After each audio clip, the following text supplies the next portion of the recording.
I made a sequel to my mobile game. But before we talk about the sequel, let's discuss the original. Let's look at Moonwalk. Moonwalk was a game I made in Unity for Android over a weekend back in 2019.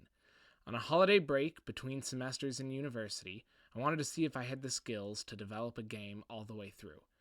And I mean all the way through. From GDD to publishing, I wanted to make a game.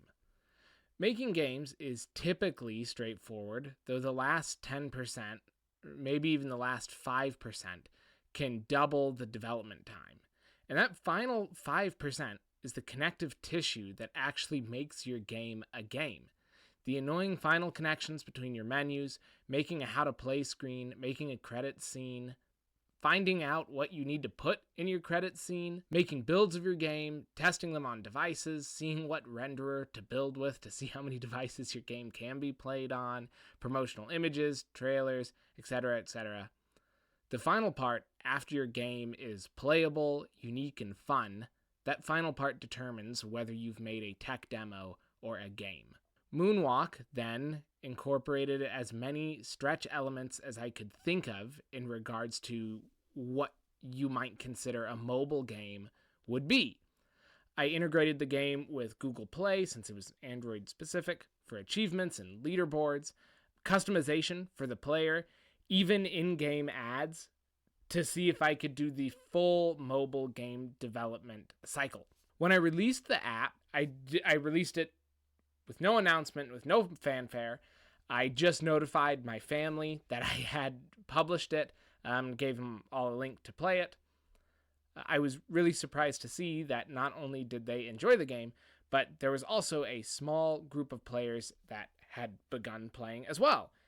And that number of players, day by day, was slowly growing, as I could see on the leaderboards. So after that, I developed a long roadmap with improvements, new features, and in various overhauls. I had started the game with a customization menu that got the job done, but I wanted something nicer. One of my first focuses was then to actually remove the ads from the game. If people were playing this, I wanted them to have fun and not be interrupted, especially other family members, so on and so forth.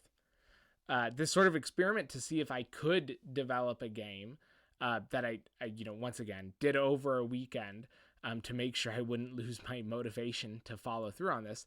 But this experiment to do this was more successful than I had initially anticipated.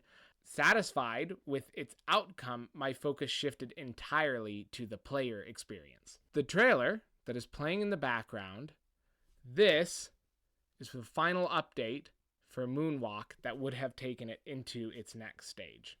This update never released.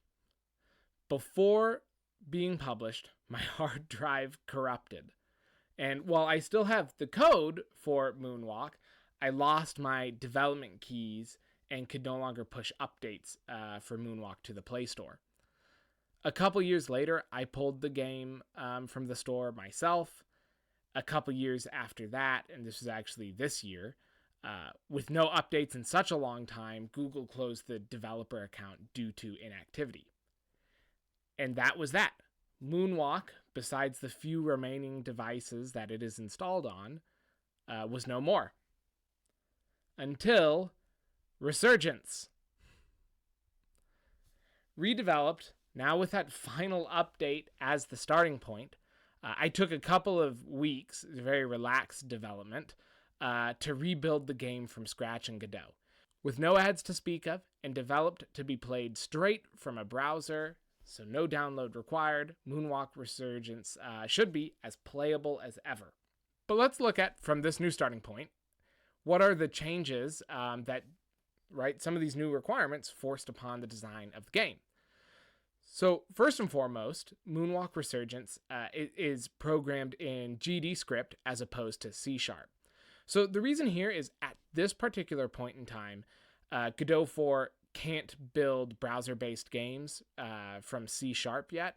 So that was a pretty simple decision. Simultaneously, one of the key original design philosophies behind Moonwalk was to make the simplest yet most fun game possible. At that same time, it was something that I wanted it to look nice. And I'm, again, as you've seen elsewhere on this channel, I am not an artist. So the graphics were kept very simple. Everything's just polygons or circles, so on and so forth. That being said, I've tried to make things through particle effects and so on and so forth at least look pleasant to be playing in. So this being a very simple programmatically game, I was not concerned about the potential performance, impacts of GDScript. And even though C# is more effective or efficient, I should say, than GDScript, I think you have to be getting pretty far up there before those performance issues start becoming noticeable or at least become a concern. So from that point, most of the changes are design related, as there is no longer, as compared to the mobile Moonwalk, global leaderboard to compete against, and there's no progress saving due to this being just a browser game. There's a tighter focus towards the player's immediate improvements. Resurgence is now more focused for quick couple-minute play sessions, potentially with a group around the same computer. The high score remains as a motivator and a way to earn unlocks. There are already more unlocks in the game to facilitate this due to that greater emphasis placed upon customization. And difficulty is consequently increased, yet unlocks are more frequent.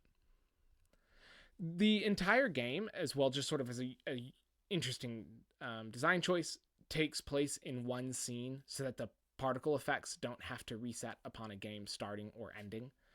A good way to determine whether you should switch scenes or not follows whether you will need data from one scene and another. As the player is able to customize the game, such as the character, the obstacles from the menu, and we have no form of saving, once again with this being purely in a browser, we need to carry the customization data into the actual gameplay section of the game. If we had a larger game like an RPG where the player can only change their, say, armor options from inside the game once they've loaded, then something like the main menu I would put in a separate scene. However, in this particular instance, since the gameplay and that menu are so closely tied together, they are all in the same single scene for now. So I'm really looking forward to talking more about Moonwalk and its various design elements and its implementation in the future. I really want to take a deep dive into UI and show how to build a menu like the one I've done in Moonwalk Resurgence. Not to say that Moonwalk Resurgence is this like amazing menu, but I would say, generally speaking, you could consider it a polished menu, right? So a functional menu has its buttons and gets the job done. But what's the difference between a functional menu and a AAA main menu? Well, they do the exact same thing, but the AAA main menu has music playing, there's animations, maybe you can see the character you've selected, maybe there's other things happening on the screen, so on and so forth. And so obviously, while this is far from AAA, we do have a lot of those basic elements there, where we've got main menu music that carries into the game. We've got particles that carry into the game. There's animations of the game starting, switching between scenes, so on and so forth. And so this is more than just your basic bare bones implementation of a main menu that moves people around. So I'd love to take a deep dive into that to just cover its implementation and actually program with you all that menu there. So if any of this sounds interesting to you, please give Moonwalk Resurgence a try. Please check out the channel. Let me know if you run into any bugs or have any feature requests. You can put those in the comments below or on the itch page as well. So as always, thank you so much for watching or playing, and I look forward to talking more in the future.